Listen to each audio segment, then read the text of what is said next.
گزشتہ شب میں جو میں نے تقریر شروع کی تھی وہ 1/4 ہی تقریر ہو پائی تھی. اس سے آگے جو گفتگو باقی تھی ترویج دین و سنیت اور اسلام کے حوالے سے، وہ آج مجھے کچھ عرض کرنا ہے. 1983 میں جب پہلی بار میں ممبئی آیا تھا، ممبئی دیکھنے کے لیے آیا تھا، پڑھ رہا تھا اس وقت، تو ہر گلی کوچے میں محرم کے موقع پہ محفل شہدائے کرب و بلا منعقد ہوتی تھی تقریباً. پھر بھی جب میں 1986 میں پڑھانے کے حیثیت سے آیا، تب بھی بے شمار مقامات پر محافل محرم الحرام کا انعقاد ہوتا تھا،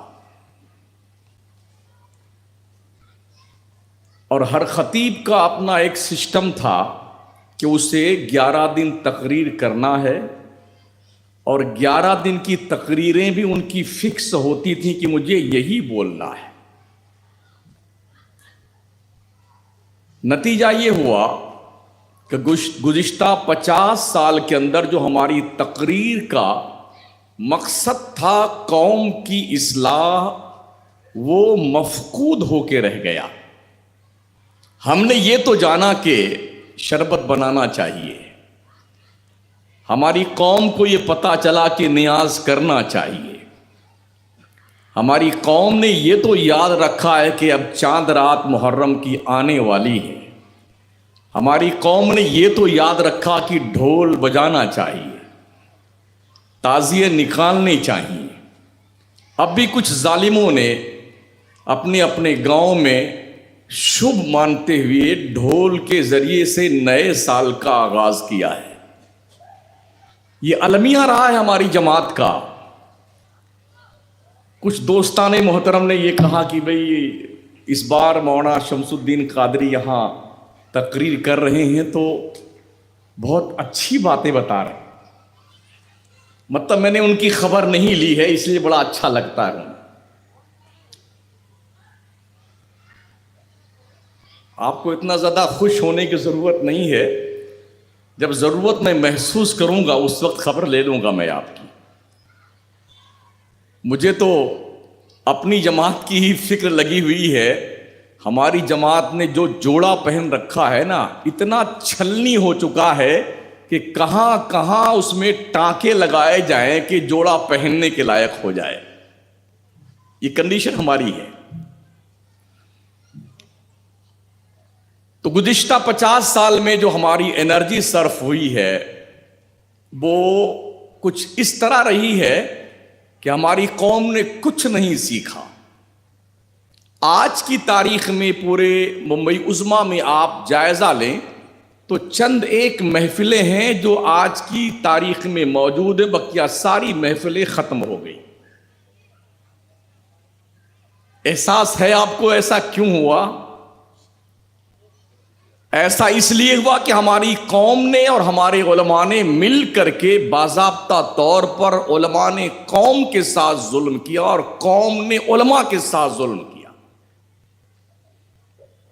قوم نے یہ سکھایا اور بتایا مولانا لوگوں کو کہ آپ کو تو اسی ڈھنگ سے ایسی تقریر کرنی ہے. یعنی مریض ڈاکٹر کو یہ بتا رہا ہے کہ آپ کو ہمیں ایسی دوا دینی.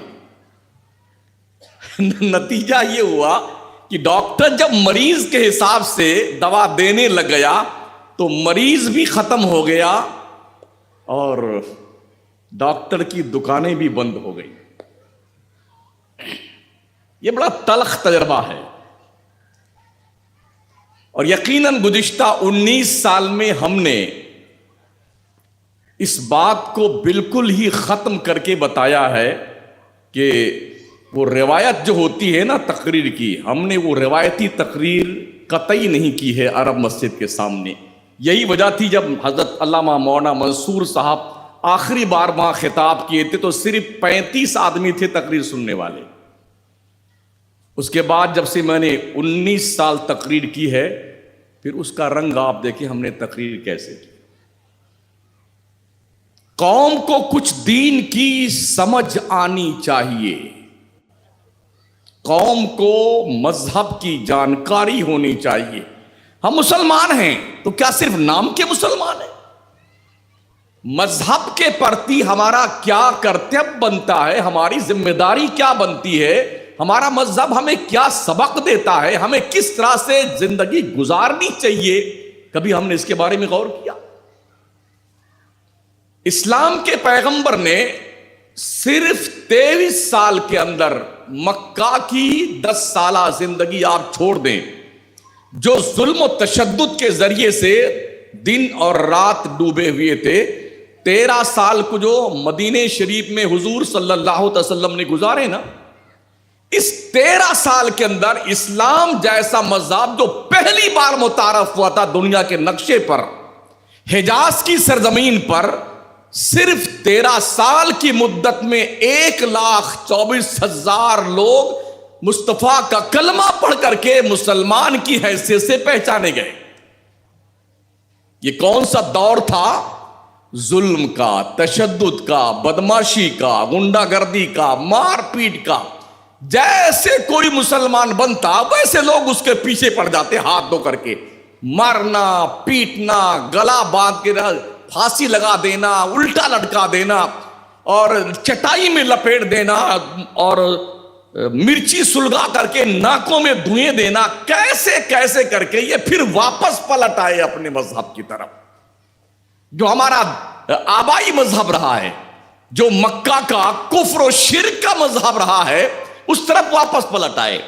شروع میں جو لوگ مسلمان بنے تھے وہ غریب لوگ تھے، دبے کچلے، معاشرے میں جن کی کوئی ویلیو نہیں تھی، جنہیں مارا جاتا تھا، ستایا جاتا تھا، جنہیں غلام بنا کے رکھا جاتا تھا. یہ وہ لوگ تھے جو حضور کے سب سے پہلے ساتھی بنے. اور آپ جانتے ہیں کوئی بھی جلسہ، کوئی جلوس، کوئی بھی پردرشن دنیا میں ہوتا ہے نا تو پیسہ دے کر کے لوگ بلائے جاتے ہیں. کوئی بھی تنظیم بغیر پیسے کے نہیں پنپتی ہے، مگر یہ پہلا ریکارڈ ہے اسلام کے پیغمبر کا. انہوں نے پیسہ نہیں، دل جیتا ہے، دل. ایک بار جو نبی کا کلمہ پڑھ لیا نا، چکی میں، ظلم کے چکی میں پیسا گیا ہے، مگر نبی کا دامن نہیں چھوڑا ہے. آج دیکھیں آپ، کوئی کسی کا ساتھی کیوں بنتا ہے؟ کچھ لالچ ہوتی ہے نا. ایک بار الیکشن یہاں ہو رہا تھا مہاراشٹر میں، اس وقت بھی میں یہاں تھا. تو ایک گھر کا اگر 5 بندہ ہے تو ایک سماجوادی کے ساتھ میں ہے، اور ایک جو ہے شیو سینا کے ساتھ میں، ایک بی جے پی کے ساتھ میں. کیوں؟ سب 5 آدمی 5 انگلیاں گھی میں ہیں. ان سے 5,000، ان سے 5,000، ان سے 5. یہ دنیا کی تھنکنگ ہے. جہاں فائدہ ملتا ہے، منافع ہوتا ہے، نقد کیش ملتے ہیں، آدمی اس کی طرف جھل جاتا ہے. میرے حضور نے تو ایک پیسہ نہیں دیا. خود غربت کی حالت یہ تھی، کبھی کبھی کھانا کھاتے تھے، کبھی نہیں کھاتے تھے. شکم ناز پہ پیٹ پر پتھر باندھ کر رہتے تھے. صحابہ بھی بھوک سے تڑپنے لگتے تھے تو حضور کے شکم ناز کا پتھر دے کر کے انہیں بھی ڈھارس بنتی تھی. جب ہمارا قائد، ہمارا لیڈر، ہمارا سرپرست، ہمارا سربراہ وہ خود 2-2 3-3 دن سے بھوکا ہے تو ہمیں کیا دقت آتی؟ کوئی بات نہیں، ایسے زندگی گزرے گی. ہمارے نبی نے پیسہ دے کر کسی کو مسلمان نہیں بنایا ہے، کردار دکھا کے لوگوں کو مسلمان کیا ہے. اور یہ کردار کہ جب غلاموں نے دیکھا کہ محمد تو غریبوں سے پیار کرتا ہے، محمد تو دبے کچلے لوگوں سے پیار کرتا ہے، محمد پریشانوں کی دستگیری کرتا ہے، محمد غلاموں سے پیار کرتا ہے، محمد کنیزوں سے پیار کرتا ہے، محمد اونچ اور نیچ کی خندق کو پاٹنے کی کوشش کرتا ہے، محمد فارورڈ اور بیکورڈ کو ختم کرنے کی کوشش کرتا ہے. دنیا نے دیکھا، لوگ امڑتے ہوئے آئے، اور دامن مصطفیٰ میں جو لوگ منسلک ہوئے مرتے دم تک مصطفیٰ کا کلمہ پڑھنا نہیں چھوڑا. کون سی اسپرٹ تھی, کون سا عشق تھا, کون سا جنون تھا لوگوں کا. آج ہماری کنڈیشن کیا ہے؟ ہم بڑے خوشحال ہیں, اچھے کھاتے پیتے ہیں, اچھے گھر میں رہتے ہیں. ہمارے اسلام کا اگر کمپیئر کیا جائے ان مسلمانوں کے اسلام سے, ہم کہیں دکھتے نہیں ہیں ان کے سامنے. ہمارے اسلام کی کنڈیشن یہ ہے ہوا میں اڑ جائے, یہ ہمارا اعتقاد آج کی تاریخ میں. جو استقامت علی الدین صحابہ کا تھا, جو تسلط تھا دین کا, تسلط ان کے پاس تھا, جو ان کی سوچ اور تھنکنگ تھی دین کے حوالے سے, ہمارے پاس کچھ نہیں. رسمی طور پر ہم نے لفافہ پہن رکھا ہے مسلمان ہونے کا. ہم کسی اینگل سے مسلمان نہیں دکھتے. نہ شادی بیاہ میں مسلمان دکھتے ہیں, نہ فنکشن میں مسلمان دکھتے ہیں, نہ گھر میں مسلمان دکھتے ہیں, نہ بازار میں مسلمان دکھتے ہیں, نہ مزاروں پہ مسلمان دکھتے ہیں, نہ اپنے فیملی کے بیچ مسلمان دکھتے ہیں. بالکل ایک دم فرینکلی ماحول ہمیں چاہیے. انگریزوں کی اولاد لوگ بن گئے. اسلام سے اتنی نفرت ہو گئی لوگوں. تم ایک بات ضرور دھیان رکھنا, جب تک تم پلٹ کر اسلام کے دامن میں نہیں آؤ گے تب تک دنیا تمہیں جوتوں کی نوک پر رکھے گی. یہ دھیان رکھنا. جتنی ہماری نیو جنریشن ہے نا, یہ آوارہ گردی کی شکار ہے. میں ان سے مخاطب ہوں. تم جو چاہو سو کر لو.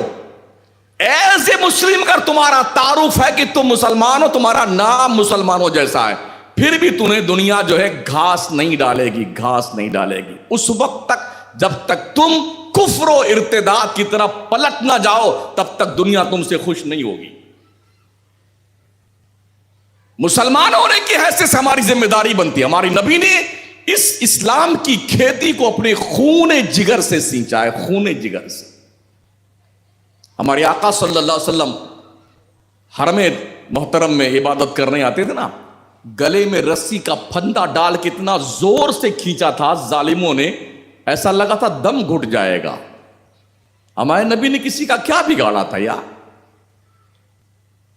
نہ کسی کی پراپرٹی چھینی, نہ کسی کو گالی دی, نہ کسی کو تکلیف دی, نہ کسی کو ستایا. بس اتنی بات کی بھائی اللہ ایک ہے, اللہ ایک ہے, اس کی عبادت کرو, میں اس کا رسول ہوں. میں تمہیں ان تمام تر برائیوں سے بچانے کے لیے آیا ہوں. کیا ماحول تھا مکے کا؟ ظلم کرنا, ستم کرنا, ڈکیتی کرنا, چوری کرنا, شراب پینا, عیاشی کرنا, بے حیائی کرنا, بے شرمی کرنا, یہ ان کا ترے امتیاز تھا. اور حد تو یہ تھی جب میلہ لگتا, بازار میں کہیں لوگ پہنچتے تو مشاعرے کی محفل گرم ہوتی تھی, تو اس مشاعرے میں شاعر اور اہل ثروت لوگ پہنچتے تھے. جتنے عورتوں کے ساتھ بدکاریاں, زناکاریاں ان ظالموں نے کی ہوتی تھی, شاعری کا روپ دھارن کر کے قوم کے سامنے پیش کرتے کہ ہم نے فلاں کے ساتھ رات گزاری ہے, فلاں کے ساتھ دن گزارا ہے. وہ لڑکی بھی اس محفل میں موجود ہوتی تھی, اس کا باپ بھی موجود ہوتا تھا, اس کا بھائی بھی موجود ہوتا, مگر بے شرموں کو یہ بھی حیا نہ آتی تھی کہ ہماری عزت سے کھلواڑ کیا جا رہا ہے یا ہمیں عزت و توقیر کا تمغہ دیا جا رہا ہے. جو کنڈیشن آج ہماری ہے, ہماری قوم کی, یہ کنڈیشن دور جہالت میں مکے کی تھی اور مدینے کی تھی. مصطفیٰ کریم صلی اللہ علیہ وسلم کی پیارے دیوانوں, اللہ فرماتا وَأْمُرْ بِالْعُرْفِ وَانْهَ عَنِ الْمُنْكَرِ وَاصْبِرْ عَلَىٰ مَا أَصَابَكَ. اللہ فرماتا ہے اچھائیوں کا حکم دو, برائیوں سے منع کرو, اور اس کام کے کرنے کے پاداش میں اگر تمہیں کوئی تکلیف دی جاتی ہے تو اس پہ صبر کا مظاہرہ کرو. ہمارے نبی نے مکے میں صرف صبر کیا ہے, صرف صبر. دنیا اسلام پڑھتی نہیں ہے. لوگ کہتے ہیں اسلام تو تلوار سے پھیلا ہے, مسلمانوں نے جنگیں کری ہیں, ظلم کیا ہے. دنیا اتنی بڑی جھوٹی بن چکی ہے, کاش لوگ اسلام کا پاکیزہ چیپٹر پڑھتے, انہیں یہ احساس ہوتا کہ اسلام کے پیغمبر نے ظلم کے ذریعے سے نہیں, پیار اور محبت کے ذریعے سے اسلام کو پھیلایا ہے. کاش لوگ پہچانتے اس کو, کاش لوگ جانتے اس کو, کاش لوگ پڑھتے اس کو, مگر پڑھ اس لیے نہیں رہے, جانتے ہیں دنیا کو گمراہ کرنے کا ایک منظم پلان ہے.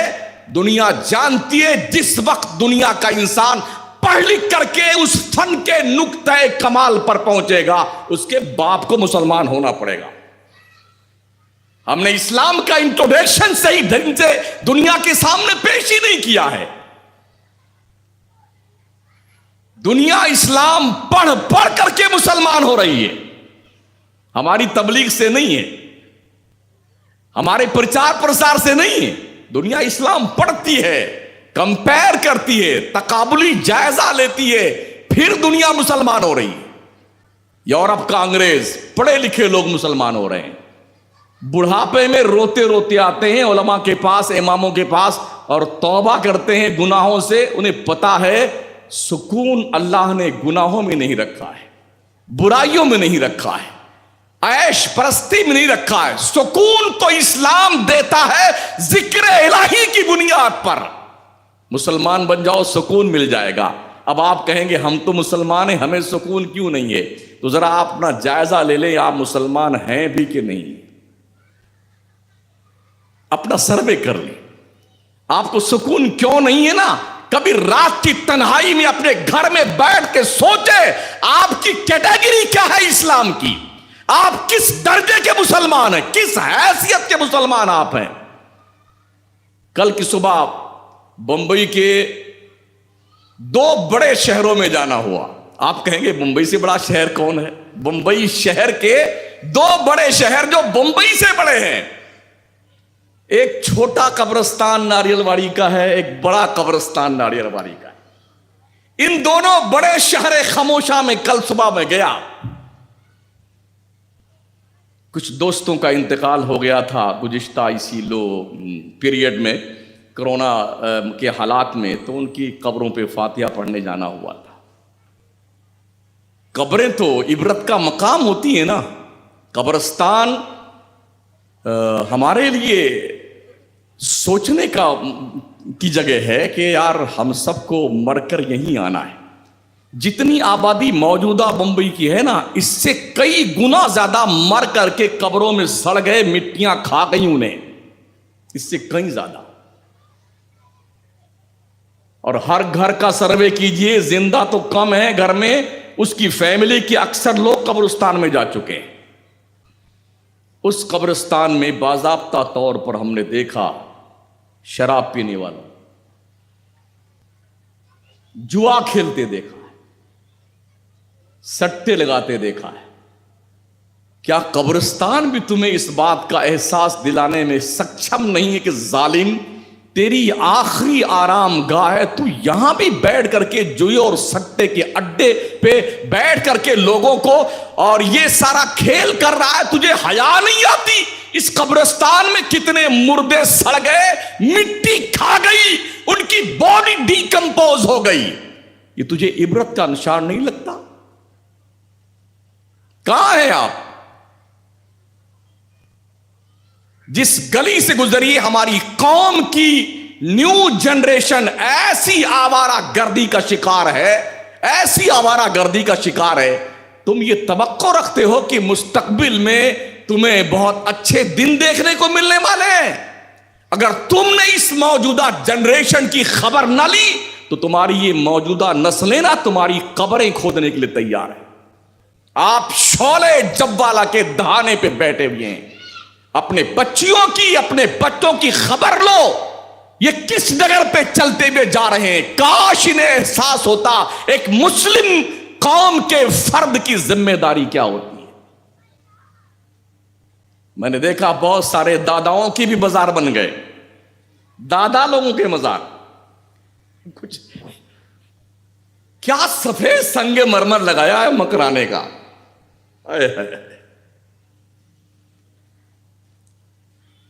کتنے گنہگار، کتنے چرسیوں کے مزار بنا دیے گئے۔ اللہ والوں کے مزار بنے وہ تو سمجھ میں آتا ہے، لیکن چرسیوں کے مزار بنے یہ سمجھ میں نہیں آتا ہے۔ گنڈوں کے مزار بنائے جائیں یہ سمجھ میں نہیں آتا ہے۔ اور اس مزار کو بنانے کے لیے کتنی قبروں کو مسمار کیا جاتا ہے۔ مجھے افسوس ہے ان کمیٹیوں پر جو قبرستان کی کمیٹیاں ہوتی ہیں۔ آخر یہ روپے پیسے لے کے قبروں کو مسمار کر کے کسی ایک شخص کی قبر کو ہائی فائی بنانا، یہ ثبوت تم نے کہاں سے ڈھونڈا ہے؟ کہاں سے ڈھونڈا تم نے یہ ثبوت؟ کسی مسلمان کی قبر پر پیر رکھنا حرام ہے، پیر رکھنا حرام ہے۔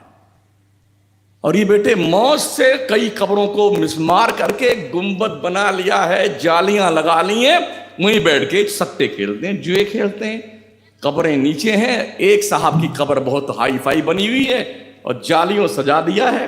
ارے اس سے پوچھ جو قبر میں سویا ہوا، تیرا حال کیا کیا فرشتوں نے؟ پوچھ اس سے۔ اور سنگ مرمر کی جالی میں سونے والے، تیری باڈی کا کوئی حصہ محفوظ نہیں ہوگا۔ اور اے قبروں کے پاس بیٹھ کر کے اس طرح کی جنگلی پن کا ثبوت دینے والوں، آج نہیں تو کل تمہارا بھی یہی انجام ہونے والا ہے۔ اس لیے مرنے سے پہلے، اس سے پہلے کہ تمہیں موت آئے، اور یہ کوئی نہیں جانتا ہے کہ کس کی موت کب آنے والی ہے، کس گلی میں آنے والی ہے، کس چوراہے پہ آنے والی ہے۔ کل، شاید کل کی ہی رپورٹ دیکھی میں نے، دبئی کی سرزمین پر ایسی بارش ہوئی ہے، ایسی بارش، جبکہ دبئی چاروں طرف سے سمندر سے گھرا ہوا ہے۔ ہم نے دیکھا ہے باضابطہ طور پر جا کر کے، ایک سال ہم رہ کے آئے باضابطہ، چاروں طرف سمندر ہے۔ سمندر کا پانی نہیں، صرف بارش کا پانی اتنا زیادہ آیا ہے، اتنی کاریں بہ رہی ہیں اس پانی میں، اتنی کاریں بہ رہی ہیں۔ سوچئے جو اتنے سکچم لوگ ہیں، پیسوں کی بہتات جن کے پاس ہے، وہ اپنا وجود نہیں بچا پا رہے ہیں۔ آپ کی کیا ہے؟ جب کوئی بندہ بہت بڑی بلڈنگ بناتا ہے نا، تو فرشتہ کہتا ہے، اے بندے خدا، کہاں تک تیرا پلان ہے اس کو لے جانے کا؟ کہاں تک ارادہ ہے؟ وہ دیہاتوں کے گھر ٹھیک ہیں جو جھوپڑے میں لوگ رہتے ہیں، خدا نہ خواستہ اگر ایک جھٹکا 6.8 کا زلزلے کا آ جائے نا، تو لاشیں مہینوں ڈھونڈتے رہو گے ایسی بلڈنگوں سے، شاید اس وقت لاش ہاتھ آئے جب آپ یہ پہچان نہ سکو کہ یہ ڈیڈ باڈی ہے۔ خدا کے نظام قدرت سے چھیڑ چھاڑ کرنے والوں، تمہاری اتنی اوقات نہیں ہے کہ تم خدائی سسٹم کو چیلنج کر سکو، خدا کی نظام کو چیلنج کر سکو۔ یہ تمہاری حیثیت نہیں ہے، یہ اللہ کی شان کریمی ہے کہ وہ تمہیں پال رہا ہے، تمہاری حفاظت کر رہا ہے۔ تم خدا کی نہیں مانتے، پھر بھی خدا تمہیں پال رہا ہے۔ تو دین کی راہوں میں تو تکلیفیں آتی ہیں۔ ہمارے آقا صلی اللہ علیہ وسلم، آپ نے دیکھا جب مکے میں ظالموں نے پریشان کر کے رکھ دیا، جب بھی بازار اوکاز میں جاتے اور میلہ اوکاز کے میلہ میں جاتے، سال میں ایک آدھ بار میلہ لگتا تھا مکے میں اور طائف کے اندر، اور طائف اور مکے کے بیچ میں، تو حضور وہاں تشریف لے جاتے کہ یہ قوم نہیں مانتی ہے تو چلو بازار اوکاز میں چلتے ہیں، میلے میں چلتے ہیں، تبلیغ دین کرتے ہیں، شاید کوئی بندہ مسلمان ہو جائے، شاید کوئی بندہ مسلمان ہو جائے۔ آگے آگے حضور جاتے اور اعلان کرتے جاتے، قولوا لا الہ الا اللہ تفلحوا، لوگو اللہ ایک ہے یہ کہہ دو، اللہ تمہیں کامیابی دے گا۔ پیچھے پیچھے ابو لہب حضور کا چچا، وہ ظالم جاتا، کیا کہتا وہ شیطان، خبردار خبردار، یہ میرا بھتیجا محمد ہے، جس کا دماغی توازن بگڑ گیا، اس کی بات مت سننا۔ حضور کے دل کو کتنی ٹھیس پہنچتی تھی، سرکار کس قدر تکلیف محسوس کرتے تھے۔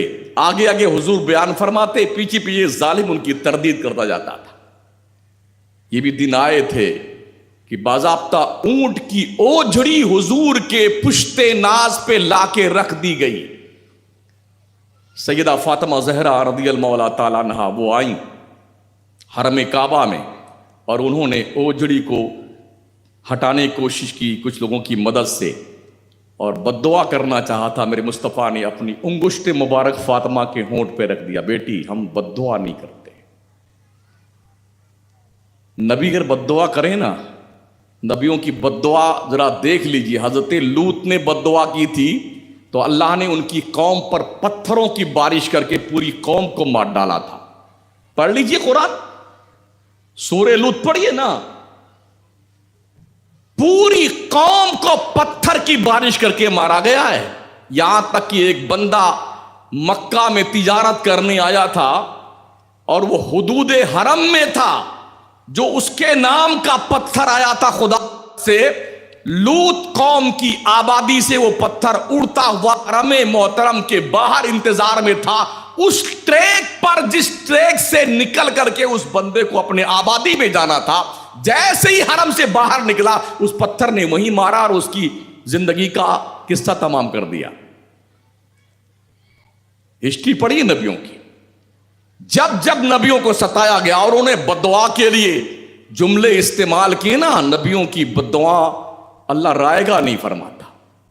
موسیٰ قوم کی نہیں بدماشی کری تھی، خوب بدماشی کیا تھا، تو اللہ نے کیا کیا؟ کونو قردۃ خاسئین، اللہ نے انہیں ذلیل بندر بنا دیا. ذلیل بندر اللہ نے بنایا. اور جب وہ ذلیل بندر بنے تو 3 دن تک، یعنی ان کی جسم کی حیات قضائیہ جو تھی وہ بندروں جیسی مسخ کر دی گئی. اور وہ جو مسلمان تھے، یعنی ان پر جو ایمان لائے تھے، وہ ان کے آس پاس آتے، ان سے سامنے روتے چلاتے، بول نہیں پاتے تھے، بندروں جیسی بولیاں ہو گئی تھیں. 3 دن روتے چلاتے رہے اور اس کے بعد اللہ نے بڑی ذلت کی موت مارا انہیں. شکر مناؤ کہ آپ مصطفیٰ کے امتی ہیں، مصطفیٰ کے. اس لیے میں نے کل عرض کیا تھا نا، ہمارے حضور نے بددعائیں اس طرح نہیں کری ہیں. کہا بیٹی ہم بددعا نہیں کرتے. یہ ظلم ڈھایا ہے. میرے مصطفیٰ کے دندان مبارک تک کو شہید کیا احد کی سرزمین پر. تلوار کے بیک سائڈ سے زور سے حضور کے چہرے پہ مارا تھا. دانت شریف ٹوٹ گئے تھے آپ کے. اللہ نے جبریل کو حکم دیا، جبریل جا میرے مصطفیٰ، میرے محبوب کے دندان مبارک کے خون زمین پر گرنے سے پہلے اسے روک لینا. اگر ایسا ہوا تو میرا عطاب جو ہے وہ جوش میں آئے گا. جبریل نے حضور کا خون مبارک روک لیا، زمین پر گرنے نہیں دیا. اور میں آقا علیہ السلام نے احد کی سرزمین پر پہاڑ کے دامن میں جا کے پناہ لی تھی. یہ کنڈیشن تھی. ظلم ڈھانے نے قوم میں کمی نہیں رکھی ہے. اس لیے اللہ فرماتا ہے وَأْمُرْ بِالْعُرْفِ وَانْهَ عَنِ الْمُنْكَرِ وَاصْبِرْ عَلَىٰ مَا أَصَابَكَ. لوگوں کو اچھی باتوں کا حکم دو، لوگوں کو برائیوں سے روکو. اور جب اس راہ میں تم یہ قدم بڑھاؤ گے نا تو دنیا تمہیں تکلیف دے گی. بہت سارے دوست ہیں جو کبھی کبھی گالیاں بھی دیں، کیا مولانا لوگوں کو کیا پڑی ہے؟ بیٹے ہمیں کچھ نہیں پڑی ہے. نہ تم ہماری قبر میں جانے والے، نہ ہم تمہاری قبر میں جانے. مگر یہ ضرور ہے قرآن و احادیث کی روشنی میں جو ہم نے تم جیسے آوارہ گردی کرنے والوں کا انجام پڑھا ہے نا، اس بھیانک انجام سے روکنا ہماری ذمہ داری ہے. ہم نے پڑھا اسی لیے کہ قوم کو اچھی باتیں بتائی جائیں، قوم کو برائیوں سے روکا جائے. آقا فرماتے کلکم راع وکلکم مسئول عن رعیتہ. تم میں کا ہر شخص چرواہا ہے، اس کی ریوڑ کے بارے میں اس سے پوچھا جائے گا. او گھر کے باپو، گارجین لوگو، سرپرستو، تم سے پوچھا جائے گا تمہاری اولاد رات کہاں گزارتی تھی. تم سے پوچھا جائے گا تمہاری بیگم دن بھر کہاں رہتی تھی. تم سے پوچھا جائے گا کہ تمہارے گھر میں اسلام کا ماحول کتنا تھا. جواب دینے کی تیاری کر لو. اور کس کا باپ ہے جو جواب دے سکے اللہ کو؟ کس کے اندر جرت ہے؟ وہ بادشاہ اعظم ہے. الرحمن علی العرش استوى. رب نے اپنی شان بیان فرمائی قرآن میں.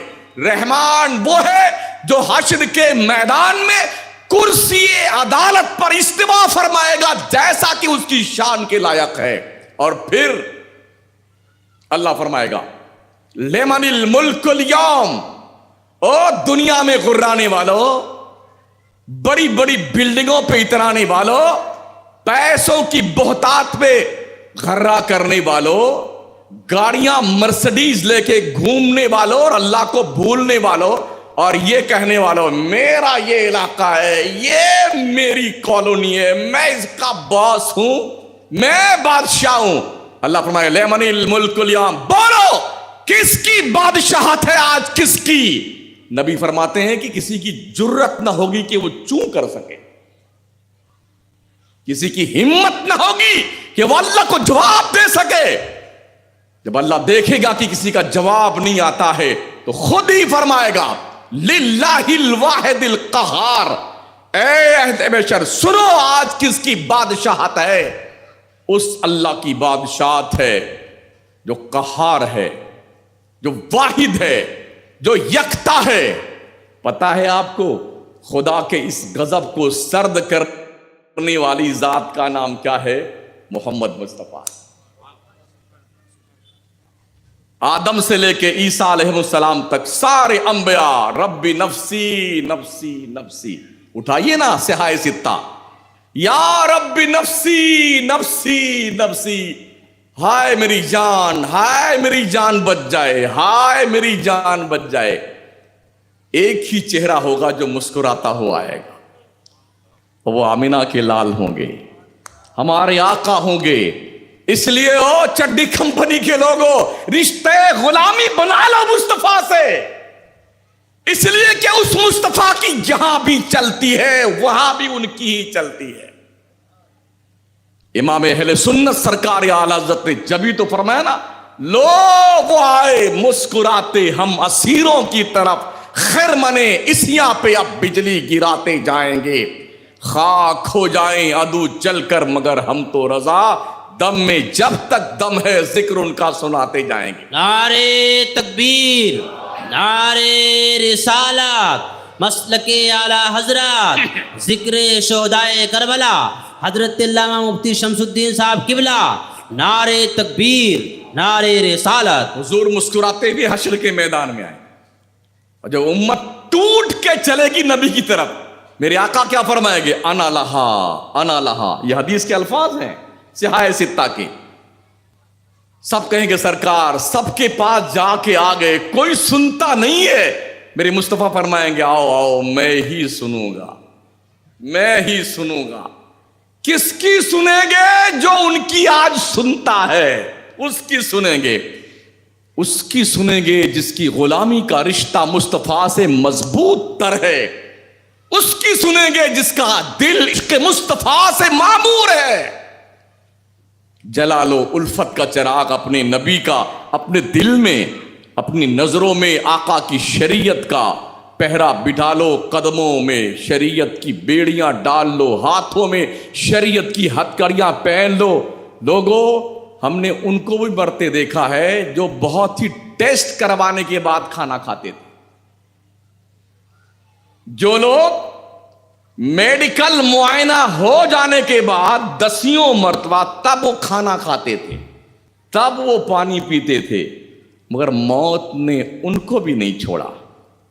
ابھی کچھ دن پہلے ایک کوئی یوٹیوب پر دیکھا تھا کہ کوئی میڈم ہے، بہت مالدار شخص ہمارے دیش کے ہیں، تو وہ سونا بھسم کروا کر کے اس کا پانی نوش فرماتی، یعنی ایک بوتل جو پانی پیتی ہیں میڈم، وہ ایک بوتل پانی 4 لاکھ کا ہوتا ہے، پتہ ہے؟ مگر ان سے پوچھا جائے میڈم کیا آپ موت سے بچ سکتی ہیں؟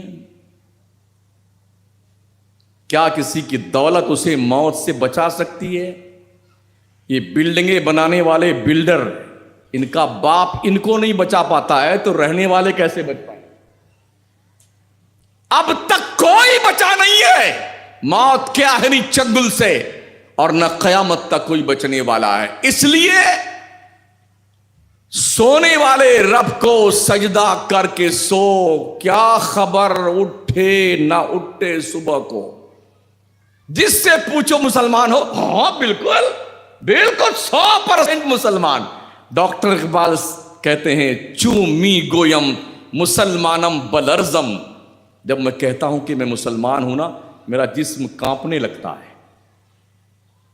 جب میں کہتا ہوں میں مسلمان ہوں تو میرا جسم راشا طاری ہوتا ہے جسم پر۔ چومی گویم مسلمانم بلرزم کہ دانم مشکلات لا لارا. میں جانتا ہوں کلمہ طیبہ پڑھنے کے بعد ایک مومن کی ذمہ داری کیا بنتی ہے. ہم نے رفلی طور پہ کلمے پڑھے ہیں نا, یہ بچے نہیں جانتے کہ دین کیا ہے. انہیں کون سکھائے گا؟ جبریل سکھانے آئیں گے. یہ ہماری نئی جنریشن نہیں جانتی. کالج یونیورسٹی پڑھنے والے بچے کچھ نہیں جانتے دین کے بارے میں. یہ یوٹیوب دیکھتے ہیں, واٹس ایپ دیکھتے ہیں, اسی یونیورسٹی سے پڑھتے ہیں, انہیں خود ہی پتا نہیں ہوتا دین ہے کیا. اکثریت ایسے اسکول کے اسٹوڈنٹس کی ہے جنہیں دین کا پتا نہیں ہے.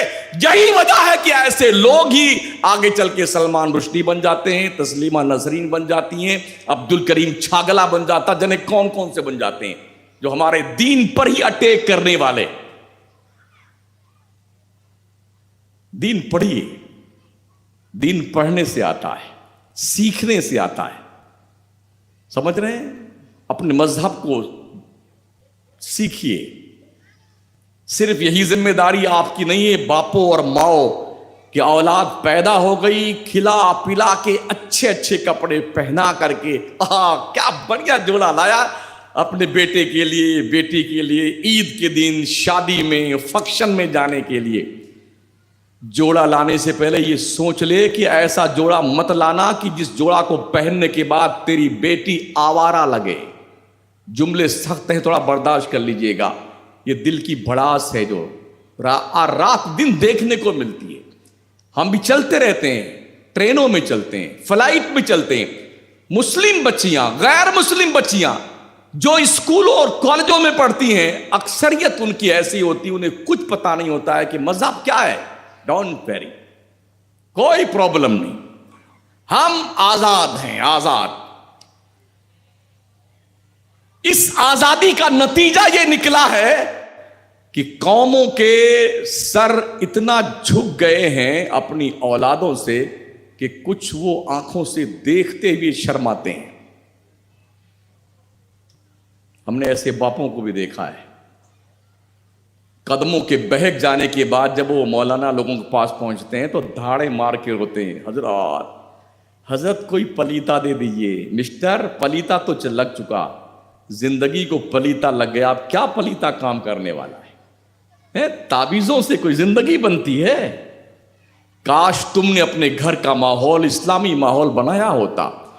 ڈاکٹر بنانے سے پہلے, انجینئر بنانے سے پہلے, لائر بنانے سے پہلے اپنے بچے کو مسلمان بناؤ, مسلمان, تاکہ اسے یہ لگے کہ ہم مسلمان کے گھر میں پیدا ہوئے ہیں اور زندگی کے جس ڈپارٹمنٹ میں ہم جائیں تو ہم پہلے یہ محسوس کریں کہ ہم پہلے مسلمان ہیں بعد میں ڈاکٹر ہیں, ہم پہلے مسلمان ہیں بعد میں لائر ہیں, ہم پہلے مسلمان ہیں بعد میں انجینئر ہیں. بہت سارے دوستوں سے راستوں ملاقات ہو جاتی ہے, پھر وہ بحث شروع کرتے ہیں لیکن جواب کسی چیز کا نہیں ہوتا ان کے پاس. ویسٹرن کلچر کو اپنا کر کے دنیا میں ترقی حاصل کرنا چاہتے ہو؟ امریکیوں سے پوچھو, آج وہ رو رو کے اسلام قبول کر رہے ہیں.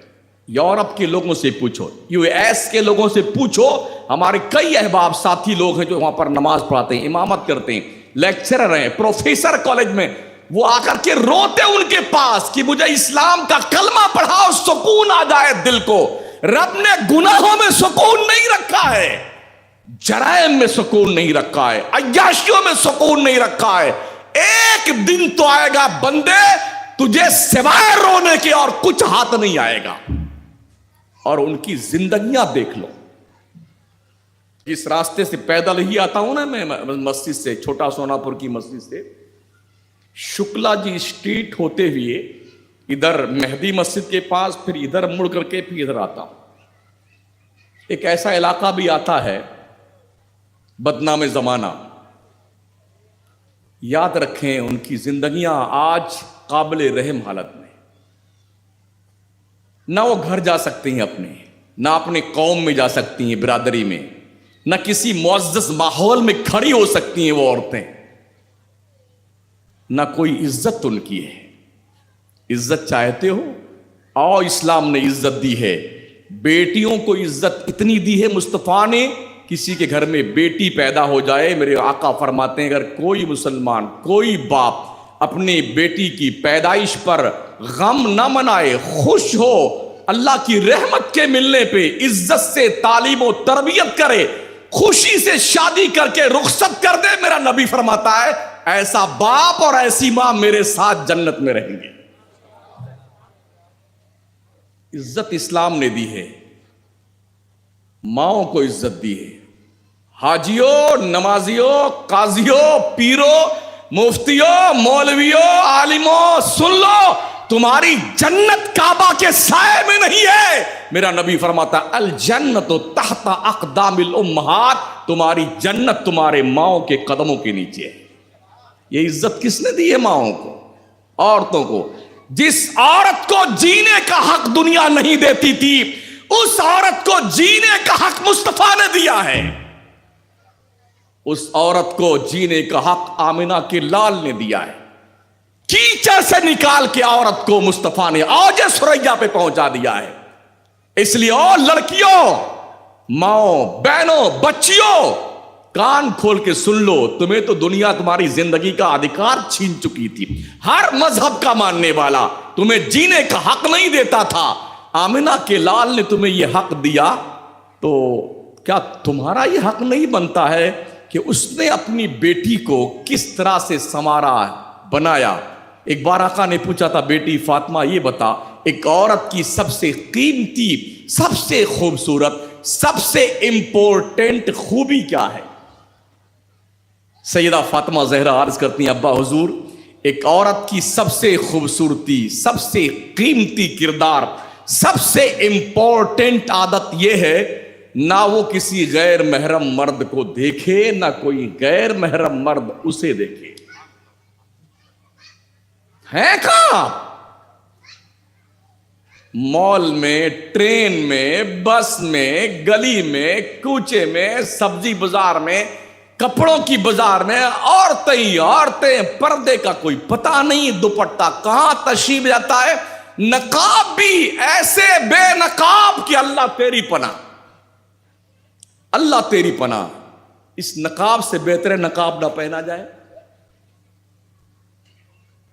کون سا منہ لے کر کے خاتون جنت فاطمہ زہرا کے کمانڈری میں تم جنت میں جانے کی تمنا کرتی؟ کیا تم نے یہ نہیں سنا میرے مصطفیٰ نے فرمایا میری بیٹی فاطمہ جنتی عورتوں کی سردار ہے؟ کیا فاطمہ کی پرمیشن کے بغیر تم میں کا کوئی بھی جنت میں جا سکتا ہے؟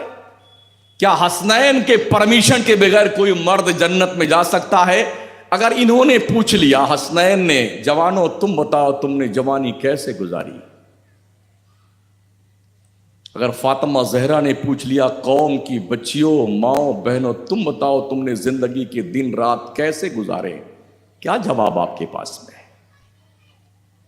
اگر ہے کوئی جواب سنبھال کر رکھ لو، تمہارے کام آئے گا۔ حضرت صدیق اکبر، فاروق اعظم، عثمان غنی، مولا علی، یہ نہ ہوتا نا؟ علماء کا ایک مزاج ہی رہا جو تقریریں کرتے ہیں، پہلے دن توحید پہ بولیں گے، دوسرے دن رسالت پہ، پھر ایک دن ابو بکر صدیق سرکار پر، ایک دن حضرت عمر، ایک حضرت عثمان غنی، ایک دن پھر حضرت مولا علی۔ یہ 6-7 تقریریں ہو گئیں، اب کربلا کا میدان شروع۔ یہی ہماری جماعت کے لوگوں نے گزشتہ 50 سال میں کیا ہے، 50 سال میں۔ نتیجہ یہ ہوا کہ 50 سال کی ہزاروں محفلوں کی علماء کی محنت ہوا منصورہ بن گئی، اڑتا ہوا غبار بن گیا، کچھ پلے نہیں پڑا ہماری قوم کے، جاہل کی جاہل رہ گئی ہماری قوم۔ اور انہوں نے یہ سمجھ لیا کہ شاید بے نمازی بن کے رہنا ہی سنیت کی علامت ہے۔ لوگوں نے جنتیں بڑی فری میں بانٹی ہیں، بہت فری میں، اور 3 بار سبحان اللہ کہو نا، جنت میں اتنے پیڑ لگ جائیں گے تمہارے۔ کھیت ہے وہاں پر تمہارا جہاں پیڑ لگاؤ گے؟ نرسری سے پیڑ لے کر کے خرید کر کے گھومتے رہیے پورے بمبئی میں، اگر آپ کی خود کی زمین ایک بالش نہیں ہے، پیڑ کہاں لگاؤ گے؟ جنت پہ پراپرٹی ہے نہیں، اور ایسا ماشاءاللہ شاعروں نے، نقیبوں نے، خطیبوں نے اتنی ماری کر پڑھ لو تو جنت، اتنی مرتبہ یہ پڑھ لو اتنے پیڑ لگ گئے. لوگوں نے سمجھا جب اتنی پھوکٹ والی جنت ہے تو نماز کون پڑھنے جائے. دل کے پھپھولے جل اٹھے سینے کے داغ سے، اس گھر کو آگ لگ گئی گھر کے چراغ سے. حضرت صدیق اکبر، اللہ میرے نبی نے کھانا کیا کھایا؟ سرکار ابو ہریرہ فرماتے ہیں اللہ کی عزت کی قسم ہم نے کبھی نہیں دیکھا کہ میرے مصطفیٰ کے دسترخوان پر کبھی بھی 2 سالن نہیں تھا. کوئی کمی تھی حضور کے پاس؟ وہ چاہتے تو جنت سے بن کر کے دسترخوان سج کے آتا، لیکن نہیں. ابو ہریرہ فرماتے ہیں، اور حضرت ابو ہریرہ نے زندگی بھر، یہ کب کہا انہوں نے؟ جب ان کے سامنے دسترخوان پہ 2 قسم کا سالن لا کے رکھا گیا تو آنکھیں چھلک پڑی. لوگوں نے پوچھا کیوں رو رہے ہیں؟ کہا یار ہمارے نبی نے، ہم نے دیکھا کہ زندگی بھر کبھی بھی 2 قسم کا سالن حضور کے دسترخوان پہ ہم نے نہیں دیکھا. مجھے ڈر لگتا ہے کہ اگر میں نے 2 قسم کا سالن کھا لیا تو میں اپنے نبی کو جواب کیا دوں گا؟ ہم آپ اللہ اللہ اے ہے. پتہ کل میں نے شاید کہا تھا کہ پرسوں شادی بیاہ میں 500 روپے کی تھالی سے لے کے 55,000 کی تھالیاں بک ہوتی ہیں، اور کھانا اتنا ویسٹیج جاتا ہے نا، پتا تو ہوتا نہیں کہ توند میں کتنا جائے گا، اس لیے بھر لیتے ہیں بیٹے، بھر لیتے ہیں. جو پسند آیا اس کو ٹھونس لیا، جو پسند نہیں آیا اس کو یوں پھینک دیا. ہمارے دیش ہندوستان میں، ملک ہندوستان میں جتنا کھانا ہندو مسلم پھینکتا ہے نا، جتنا کھانا پھینکتا، اتنا کھانا اگر پر ایئر اکٹھا کیا جائے، نیپال، تبت، بھوٹان جیسے ملکوں کو ہم سال بھر پرورش کر سکتے ہیں، پال سکتے ہیں، جو کھانا ہم پھینکتے ہیں. کبھی کبھی ایسا ہوتا تھا گھر میں کچھ نہیں ہوتا تھا تو میرے آقا علیہ السلام جب اپنے کاشان اقدس میں پہنچتے تھے، سوکھی روٹی لا کر کے آپ کی بیوی رکھ دیتی تھی. فرماتے کیا سرکہ گھر میں ہے؟ تو ہاں انہوں نے کہا ہاں حضور سرکہ تو ہے. غربت تھی نا، تو لا کے سرکہ پیش کرتی تو حضور دل نہیں توڑتے تھے. آقا فرماتے بہت بہترین سالن ہے سرکہ. جس گھر میں سرکہ اور کھجور ہوتا ہے اس گھر میں کبھی محتاجی نہیں آتی ہے. دین سیکھو لوگو، سیکھو. ہم جیسے بہت سارے مولانا آئے ہوئے ہوں گے اس گلی میں ماشاءاللہ، بہت سارے آ کے چلا کے چیخ کر کے گئے ہوں گے جیسے میں چلا رہا ہوں، ہے نا.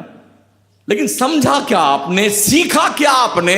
کم از کم اسے اپنی زندگی میں نافذ کرنے کی تو کوشش کیجئے. ورنہ یہ ٹینٹ، یہ لائٹنگ، یہ میک، یہ کرسیاں کس کام کی ہیں؟ کس کام کی ہیں؟ دکھاوے کے لیے؟ رسم منانے کے لیے؟ کتنے سال سے ہمارے اس کون سا کیمپ ہے یہ ٹرانزٹ کیمپ میں جلسہ ہوتا رہا ہے، تو یہ روایت بنی رہنی چاہیے. روایت بنی رہنے کے لیے جلسے مت کریں، جلسے کریں تو دین سیکھنے کے لیے کریں، دین سیکھنے کے لیے. میرے نبی سالن بڑا خوش ہو کے کھاتے تھے، روٹی سے سرکہ جو ہے ملا کر کے اسے کھا جایا کرتے تھے میرے سرکار. اور آپ نے سنا بھی ہوگا نا، بے چھنا آٹا روٹی موٹی، جو کی روٹی سرکار زیادہ تناول فرماتے تھے. آج ہمارے یہاں میدا کی روٹی زیادہ کھا جائے. گیہوں پیس کے آتا بھی ہے نا تو بہت باریک باریک چھلنی ہوتی ہے، مجال کیا کچھ رہ جائے اس میں، ایسا چھان چھان کر کے ایک دم باریک والا آٹا کھاتے. حضور نے جو کھایا ہے ہمارے لیے بہتر وہی ہے. آج سائنس کہہ رہی ہے کہ جو کی روٹی کھانے سے جو بغیر چھنا ہوا آٹا ہوتا ہے نا، وہ اگر کھاتا ہے کوئی آدمی تو دل کا بلاکیج نہیں ہوتا، اس کا کولیسٹرول نہیں پیدا ہوتا، جسم میں بڑھتا نہیں ہے، نسیں بلاک نہیں ہوتی ہیں. آج جو بائی پاس سرجری کی نوبت آ رہی ہے نا، ہاں ماشاءاللہ کیا توند بڑھ جاتی، چربی وربی پوچھو مت. ایئرپورٹ پہ تو 3-4 کنٹل کے لوگ دکھائی پڑتے ہیں ذرا. ہاں اسٹیشنوں پہ تو کم دکھتے ہیں. ہم نے دیکھا کئی لوگوں کے لیے وہ ڈبل بیلٹ لایا تھا ان کی توند کسنے کے لیے، سماتے نہیں کرسی میں. کم کھاؤ, صحت بناؤ. اور صحت کب بنے گی؟ جب اللہ چاہے گا, جب حلال کھاؤ گے.